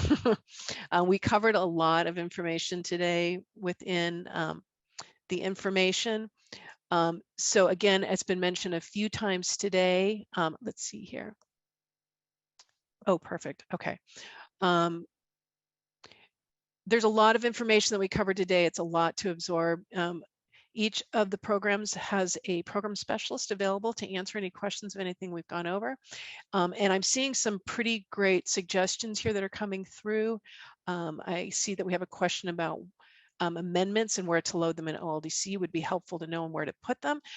Actually, just a suggestion here is that each of the program specialists does have resource guides, and we actually have a tool that walks through OLDC and shows you a resource guide that walks you through where to do plan amendments and annual reports. So that's information we can make sure that we get out to folks if you're interested. So reach out to your program specialist and let them know if that would be a helpful tool for you. Yeah, I'll just say we'll want to go ahead and distribute that. We'll make a note of that and we can put that on the website too, because it's a really helpful resource if you don't already have it, because OLDC can be a little bit tricky to navigate. So Karen, thanks so much for bringing up that question. Yeah, we'll make sure to post that. But feel free to reach out to the program specialist as well. Great. And just a plug for future, as you talk to your program specialist, if there's any topics that were helpful, but you'd like to do a deeper dive, keep your program specialist informed of any areas that we can do any future TA, or if there's any additional questions we can answer on this. And on that, I'm going to turn it back over to Elma, because I believe we're done a little bit early on our timing. Hey, Jennifer, this is Sam. Can I Yeah. jump in real quick on, because I want to get specific on that question from Karen. Sure. The amendments in OLDC, it depends on what kind of amendment you're doing. So for like 196T, the financial report, there should be a revision option. Also, if you wanted to do amendments to like plans or the annual report, you could just upload it into the same, you could basically delete it and upload your new one. Or you could, within that same fiscal year, you could just choose a different period or quarter, and it would still be noticeable for the people that have to review it in the system. As long as you just name the file amendment, it should be very clear. And just to clarify, I don't believe the delete function works any longer on the program side. So I think that's, and that, so thanks, Sam, for clarifying. That's super helpful. But I think revisions can be possible, and that will be laid out in the guide, in the OLDC guide.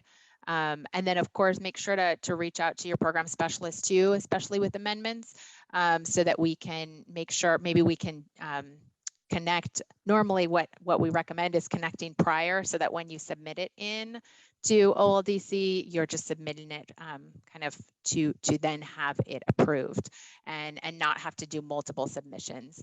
If there's some different changes or shifts or revisions that might be needed, then we'd love to be able to address those, since OLDC can be sometimes a little challenging. Okay, yeah, persnickety. That's what I'm looking for. Something like that. Yes.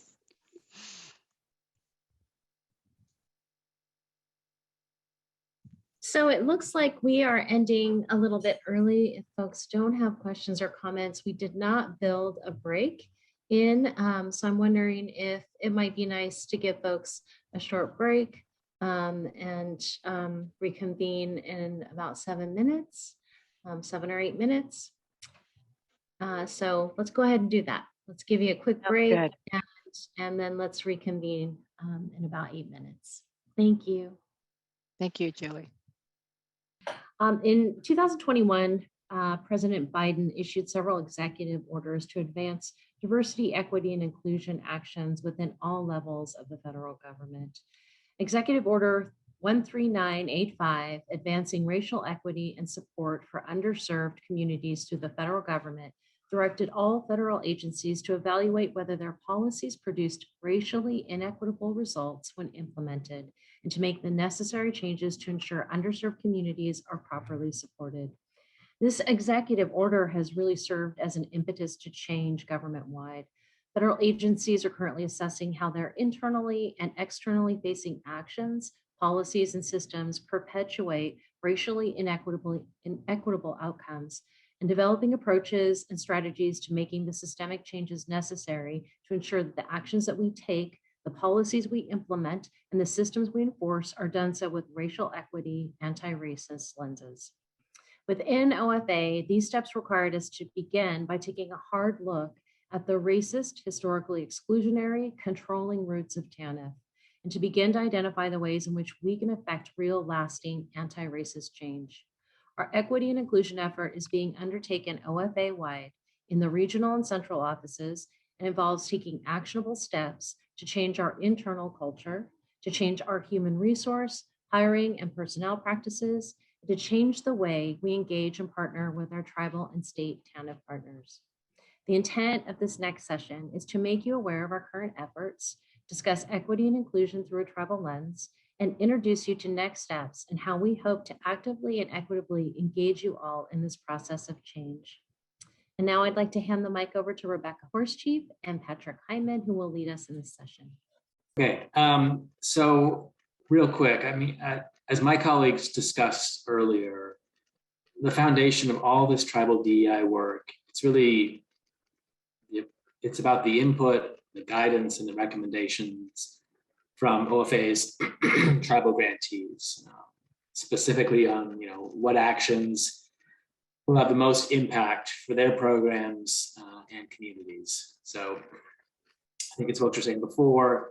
OFA's plan is to hold I think a pretty robust listening session involving tribal grantees from across the US as the kind of primary method for gathering this info about, again, what folks want to see out of this initiative, what's important to them, what's impactful.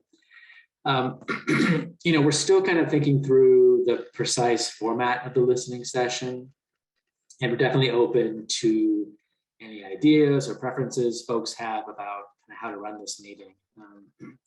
I think for now, our initial thoughts are to hold probably something along the lines of like an hour and a half convening of Tribal TANF program managers, frontline staff, other stakeholders to do a few things. I think one of which is to kind of discuss ways that OFA can improve equity and inclusion in their work with tribal communities.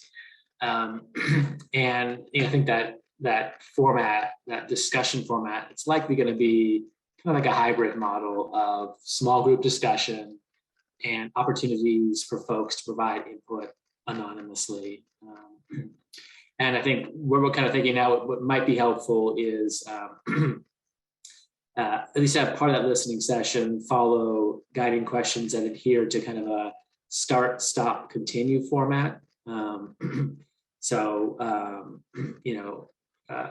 In terms of like that start question, the example question here is, what are the kind of things that OFA should continue, or actually that's the continue question, should continue doing with tribal grantees, and what are some areas where OFA needs to improve their working relationship with tribal grantees. Basically, what should OFA continue doing, what does OFA need to start doing, and what does OFA need to stop doing in terms of this topic of equity, inclusion, diversity in the work with tribal TANF grantees. And I think the plan will be to gather all this guidance, input, and recommendations, and lay out sorry, folks, several actionable items that OFA can pursue along those lines of making the Tribal TANF program more equitable and inclusive. So like with many things, we're still working on identifying a specific date and time for the listening sessions. I think right now we're kind of tentatively looking at early to mid-December. I think we'll plan on following up in the fall, probably mid-October-ish, with more specifics. Next slide, please. So real quick, in terms of next steps, I mentioned before, we're still working on identifying specific date time for the listening session. When we do, I think we'll reach out to folks with a save the date, followed by a more formal kind of calendar hold. And I think, importantly, I think we're going to try and send out in advance the guiding questions that we'll cover during the listening sessions. And this will give folks a chance to kind of think through their responses and questions prior to the meeting. Important heads up, tomorrow we are going to hold a tribal DEI peer-to-peer session. And we'd love if folks could consider joining to just kind of share their ideas around, a number of things, what equity means to them, thoughts about ways to improve that inclusiveness and equity within that OFA tribal grantee relationship, ways to improve service delivery equity to TANF participants, any kind of potential obstacles to this kind of work. I think it'll be a pretty informal chat around the topic. And the platform we're using, I think it'll allow folks to answer these questions anonymously as well. I know that can be important. So hope to see you tomorrow during that session. Otherwise, if you do have comments or feedback or questions, I'm hoping you do, about this upcoming tribal DEI work, please reach out to Rebecca Horsechief here at ACF OFA. I think she, along with the other tribal DEI work group members, will be sure to answer any questions you have and talk through any next steps or thoughts and concerns, all that good stuff. So thanks so much, folks. Really appreciate it. And I think with that, I'm going to turn it over to Mika to kind of help us close out the meeting. Patrick. Yeah, I wanted to start, first by just thanking everybody for joining the meeting. And in doing that, I wanted to look back. I looked back at a number of the reasons that people put in of what they're hoping to get out of the meeting. And I think that it's really, I wanted to highlight a few of those because that's how we try and pull together these meetings, is with your input, and we're really hoping that we're going to meet those needs and those ideas that you have put forward. So a few of them that I thought I would share are learning more about the flexibilities of TANF, being able to bring positive change and a new perspective by the learning here in these sessions, understanding TANF more in depth. Hopefully we maybe met that mark a little bit today with our very in-depth session on the essentials of TANF. Hearing different success stories and meeting new people, refreshing knowledge, gaining new insights and networking, and then sharing youth activities. So I just pulled a few of the different ones, but I am hoping that I can see how we're hoping to meet some of those ideas and expectations over the next 3 days. And I just really want to thank you for your engagement, especially in joining into the chat. I know today wasn't super interactive. At the beginning, we really had you joining in, and we just really thank you for that. And then for staying with us to listen through the really important in-depth information we were hoping to pass along to you today during the essential session, and the very important work that we are prioritizing in OFA with the DEI work. So that's what we covered today. Looking ahead to tomorrow, Patrick gave a little glimpse and a little plug for the Tribal DEI peer session. But just to give you a sense, please look ahead at the agenda. We do a big part of the time tomorrow is for peer-to-peer sessions, and you will be choosing. So just a heads up on that, you'll be choosing 2 different peer-to-peer sessions. There's 9, and we'll go over the structure and logistics tomorrow. But if you want to look ahead at the topics, there are 9 different topics, and you'll have a chance to choose 2 and be able to have a really in-depth, great peer-to-peer discussion with a lead in that room to facilitate, and who has expertise in that area, and will facilitate a great conversation. So take a look at those 9 different topics. And then we also have a fiscal session that will provide that more in-depth knowledge on TANF fiscal ideas.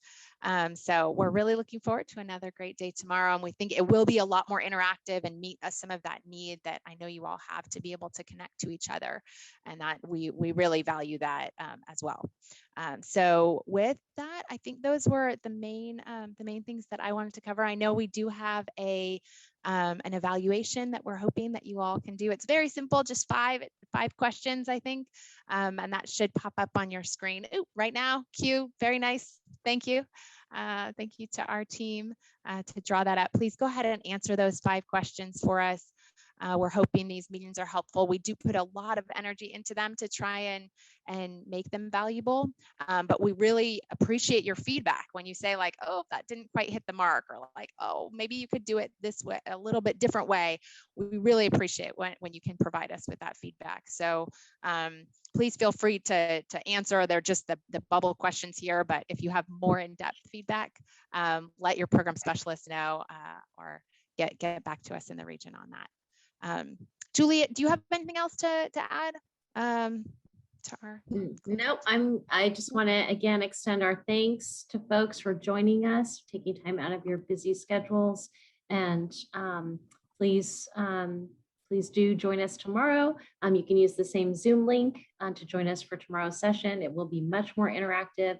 I noted in the chat that a lot of folks were hoping for that interaction and sharing anything from success stories to new innovations, and we're excited for you all to share that as well.